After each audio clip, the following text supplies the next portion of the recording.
এই দুষ্টু, হাত দিতেছো কেন? প্লিজ এমন করো না সোনা। আমি দিব, তুমি বলার কে? আমি কে তাই তো? আমি তোমার বউ, আর তুমি বারবার এরকম করে উল্টাপাল্টা কাজ করো কেন? হ্যাঁ, ওই বউকে তো ভালোবাসা দেওয়ার জন্য এরকম করতেছি, তাহলে আমাকে আটকাইতেছো কেন? প্লিজ আমাকে আটকে দিও না, আজকে আমি কিছুতেই নিজেকে আটকে রাখতে পারবো না। তাই বলে এমন করবে? তাহলে আমার নিজেকে অনেক বেশি পাগল পাগল মনে হয়। তুমি আমাকে উত্তেজিত করে দাও কেন এত বেশি? কারণ তুমি আমাকে বারবার বাধা দাও, তাই আমি তোমাকে দূরে রাখতে পারবো না। তোমার ভালোবাসাটা আমার চাই আজকে। আমি চাইলেই তোমাকে আটকে দিতে পারি না, তুমি জোর করেই এমন করো। আমার অস্বস্তি লাগছে, প্লিজ। তুমি দেখতেছো তো আমি এখন রুমে নেই, কিচেনে আছি, কাজ করতেছি। তাহলে তুমি এরকম কেন করতেছো সোনা? তুমি যেখানেই থাকো আমাকে আদর করতে দাও। আমি সারাদিন অফিসে আসছিলাম, এখন বাসায় আসছি, তুমি যদি এমন করে আমাকে দূরে সরিয়ে দাও তাহলে আমার খারাপ লাগবে না বলো? প্লিজ আমাকে দূরে সরিয়ে দিও না। এখন না সোনা, তুমি রুমে যাও প্লিজ। এখন দুষ্টুমি করো না, তাহলে রান্নাটা নষ্ট হয়ে যাবে। আর এখানে যদি কেউ আমাদের দেখে ফেলে তাহলে কিন্তু ভুল বুঝবে। প্লিজ তুমি এখানে এসব করো না। আর আমি কি তোমাকে কম ভালোবাসি বলো? তুমি যখন চাও তখনই আমি তোমার কাছে আসি, তাহলে তুমি একটু কেন বুঝতে চাও না? একটু বোঝার চেষ্টা করে এরকম পাগলামি যখন তখন করতে নেই। বউকে ভালোবাসতে গেলে শুক্রবার শনিবার দেখতে হয় না। সোনা, তুমি প্লিজ চুপ করে থাকো। এত কষ্টের পর তোমাকে আমি কাছে পেয়েছি, আর যদি তোমাকে ভালো না বাসি তাহলে তো নিজেরই খারাপ লাগবে। আর তুমি এখন আমাকে আটকে দিতে চাইতেছো? যখনই তোমার কাছে আসি তখনই তুমি আমাকে আটকে দাও। আরে বাবা, রান্নাঘরে এসব করলে কি হয় বলো? যদি এখানে উল্টাপাল্টা কিছু হয়ে যায় ওই জন্য বলতেছি। এইসবে হাত দিও না প্লিজ, হাতটা সরিয়ে নাও সোনা।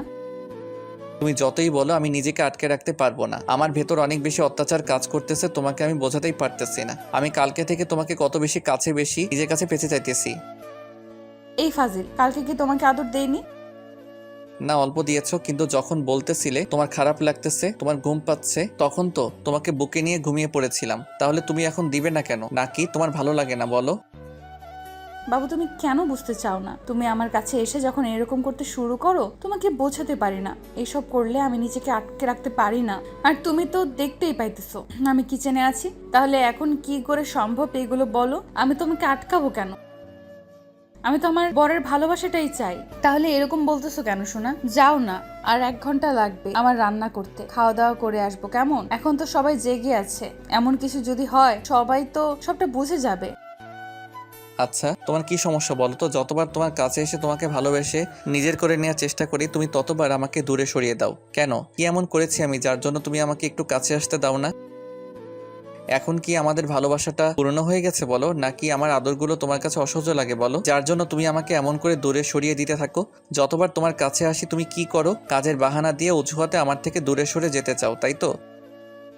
ঈশানের কথাতে মিথিলা ওর দিকে ঘুরলো, তারপর ওর মুখের পাশে হাত রেখে বলতে লাগলো, তোমরা কেন বুঝতে চাইছো না? এটা এখন সম্ভব না। এখন তো সবে মাত্র সন্দেহ হয়েছে, আর তুমি এসেই আমার সাথে দুষ্টুমি করতে শুরু করেছো। যাও গিয়ে ফ্রেশ হয়ে আসো। তাছাড়া আব্বু আম্মু বাসাতে আছে, যে কোনো সময় এখানে চলে আসতে পারে। তাহলে কি আমার খারাপ লাগবে না বলো? তখন তো উল্টাপাল্টা কিছু একটা হয়ে যেতে পারে, আর যদি আমাদের এমন করে দেখে ফেলে তাহলে তো অনেক বেশি কেলেঙ্কারি হয়ে যাবে। কিছু হবে না। আমি কি বেশি দুষ্টামি করব নাকি? আমার বউটাকে জড়িয়ে ধরবো, তুমি রান্না করতে থাকো। আমি তোমাকে এমন করে জড়িয়ে ধরে রাখি না, অনেক দিন হয়েছে। প্লিজ আমাকে একটু থাকতে দাও, না হলে কিন্তু অনেক দুষ্টামি করব। জোর করলে আমার অনেক কষ্ট হয়, তুমি সেটা বুঝতে পারো না। তখন আমি কান্না করে ফেলবো। আমার কান্নাটাকে তুমি সহ্য করতে পারবে বলো বাবু? মিথিলার মুখে এরকম কথা শুনে ঈশান ওকে ছেড়ে দিল। তারপর ওর থেকে কিছুটা দূরে গিয়ে একটু হাসার চেষ্টা করে বলল, বাবু, কি এমন হয়েছে বলো তো? আমি অনেক বেশি অন্যায় করেছি তোমাকে ভালোবেসে। তোমাকে কাছে পেতে চাওয়াটা কি আমার জন্য খুব বেশি অপরাধ ছিল? বিয়ে করাটা কি আমার জন্য ভুল ছিল বলো? বাবু, তুমি এমন করে কেন বলতেছো? প্লিজ আমার কাছে আসো, দেখি আমি তোমাকে আদর করে দিতেছি। তারপরও এরকম কথা বলো না। তারপরও আমি চাই না আমার বাবুটা কষ্ট পাক। এখন লাগতেছে তাই না? এখন সত্যি কথা বলেছি তো এখন চাইতেছো? লাগবে না, জোর করে আমি কারো কাছে আসতে চাইনি। তবে একটা কথা কি জানো তো, সত্যিকারের ভালোবাসতাম তো, ওই জন্য এত বেশি পাগলামি করে তোমার জন্য। কিন্তু আজকে তুমি বারবার বুঝিয়ে দিতেছো যে তুমি আমাকে কতটা বেশি অসহ্য মনে করো। আজকের পর থেকে আমি আর তোমার কাছে ইচ্ছে করে কখনোই আসবো না। তুমি যদি আদর চাইতে আসো আমি তোমাকে ইগনোর করব, বলে দিলাম। আসলে আমার ভালোবাসাটা এখন পুরনো হয়ে গেছে তো, তাই তোমার এখন আর কিছু চাই না। প্লিজ এমনটা বলিও না। তুমি জানো আমি তোমাকে কতটা ভালোবাসি, তারপরেও তুমি এরকম পাগলামি কেন করতেছো? তোমাকে আমি বোঝাতেই পারতেছি না যে এই মুহূর্তে সম্ভব না। আব্বু আম্মু এসে দেখে ফেলে কত বাজে পরিস্থিতির মুখে পড়তে হবে আমাকে, বুঝতে পারতেছো তুমি? বাজে পরিস্থিতিতে আমি পড়ে গেছি। তোমাকে বিয়ে করাটা আমার অন্যায় ছিল। আসলে সবাই বলে যে ভালোবাসা পর্যন্ত ঠিক আছে, কিন্তু গার্লফ্রেন্ড কখনো বিয়ে করতে নেই। তাহলে বিয়ে করলে ঠিকই সে তোমার থেকে দূরে সরে যাওয়ার চেষ্টা করবে। বিয়ের আগেও তুমি এমন করেছো আর বারবার বলেছো যে তুমি আমাকে কাছে পেতে চাও, কিন্তু যতবার যেতে চেয়েছি ততবার নাক সিটকে দূরে সরে গেছো। আর এখন বিয়ে হয়েছে, এখন কাজের অজুহাত দূরে সরে থাকো। আজকের পর না তোমার কাছে আসবো না, তোমার ভালোবাসাটা পেতে ইচ্ছে করবে আমার। ঈশান চলে যেতে গেলে মিথিলা ওর হাতটা ধরতে ধরলো আর ঈশান এক ঝটকায় সরিয়ে নেয়। তারপর রুমে চলে গেল। আসলে এখানে কি হচ্ছে সেটা তো আপনারা বুঝতেই পারছেন। মিথিলা আর ঈশান দুজন দুজনকে ভালোবাসতো, পরিবারের বিরুদ্ধে গিয়ে দুজনকে বিয়ে করেছিল। তারপর একটা সময় যখন পরিবার মানতে ছিল না, তখন ঈশান মিথিলাকে নিয়ে ওর আব্বু আম্মুর কাছে রেখে আসে। আর মিথিলা কান্নাকাটি করে বলেছিল ও মরে যাবে, থাকতে পারবে না ঈশানকে ছাড়া। দুজন অনেক কষ্ট পাচ্ছিল। একটা মাস দুজনের থেকে দুজন আলাদা ছিল। তারপর যখন মিথিলা অসুস্থ হয়ে পড়তেছিল, বারবার নিজেকে কষ্ট দেওয়ার চেষ্টা করে। তারপর দুই পরিবার ঠিক করে ওদের আবার বিয়ে হবে। তারপর 15টা দিনের মধ্যে ওদের ধুমধাম করে বিয়ে হয়েছিল। আর বিয়েটার প্রায় 6 মাস কেটে গেছে। বিয়ের কয়েকদিন পর পর্যন্ত ওদের ভালোবাসাটা অনেক গভীর ছিল। মিথিলা ঈশানের বুক থেকে মাথাটা সরাতো না। আর ঈশান বুঝতে পারতেছে যেদিন যত যাচ্ছে মিথিলার ভালোবাসাটা কেমন যেন কমতে শুরু করেছে, কেমন যেন অসহ্য মনে করে ও ওকে কাছে আসলেই। আর কালকে ঈশান সারাটা দিন অফিসে ছিল। রাতে যখন মিথিলা ওকে আদর করতে বারণ করেছিল, ঈশানকে বোঝাতে চাইছিল ওর খারাপ লাগতেছে, তখন ঈশান ওর থেকে দূরে সরে গিয়েছিল। আর তারপরে ঈশান ভেবেছিল যে কালকে অফিস থেকে ফিরে ওকে আদর করবে, তাই কাজগুলো শেষ করে সন্ধ্যার দিকে তাড়াহুড়ো করে বাসায় চলে আসে। তারপর এসে দেখে মিথিলা কাজ করতেছে। তখন ঈশান ওকে পেছন থেকে জড়িয়ে ধরে, ওর পেটের ওপর হাত রেখে স্লাইড করতে শুরু করতেই মিথিলা এরকম কথা বলল। আপনারা আবার উল্টোপাল্টা কিছু ভাববেন না। ঈশান রুমে গিয়ে শুয়ে আছে। রান্না করা শেষ করে মিথিলার মনে হতে লাগলো ওর বাবুটা অনেক বেশি রাগ করে আছে, তাই রুমে আসলো। এসে খেয়াল করলো ঈশান কি যেন একটা ভাবছে, তাই মিথিলা ওর পাশে বসে বলতে লাগলো, বাবু যাও ফ্রেশ হয়ে আসো, তোমার কি ক্ষুধা লেগেছে? যাও আমরা একসাথে খেয়ে নেই কেমন? তারপর রাতে আমাকে আদর করো। মিথিলার কথাতে ঈশান কোনো জবাব না দিয়ে উঠে গিয়ে ফ্রেশ হয়ে তারপর নিচে চলে গেল। ঈশানের এরকম কাণ্ড দেখে মিথিলা অবাক হয়ে যাচ্ছে, কারণ ঈশান যতবার মিথিলাকে নিচে নিয়ে যায় ততবার ওকে কোলে করে নিয়ে যায়। তো আব্বু আম্মুর সামনে সেটা করতে পারে না, অন্তত সিঁড়ি অবধি তো নিয়ে যাবেই, কিন্তু আজকে সেটা করলো না। তাই মিথিলাকেও দিকে তাকিয়ে রইল। তারপর ভাবলো তখনকার ঘটনার জন্য ঈশান একটু রাগ করে আছে, তাই ও নিচে চলে আসলো। তারপরে ঈশান যখন নিচে এসে খাবার টেবিলে বসলো, তখন মিথিলা এসে ওকে খাবার বেড়ে দিতে লাগলো। আর ঈশান খেয়ে তারপর রুমে চলে আসলো। মিথিলার জন্য অপেক্ষা করলো না। মিথিলা কোনো রকমে খেয়ে রুমে এসে দেখে ঈশান বেলকনিতে দাঁড়িয়ে আছে। কি হলো, এরকম করে আটকে দিছো কেন? ঘুম পাইতেছে, আমার অনেক ক্লান্ত লাগতেছে। ক্লান্ত লাগতেছে মানে? তুমি না তখন এসে বলতেছিলে তোমার।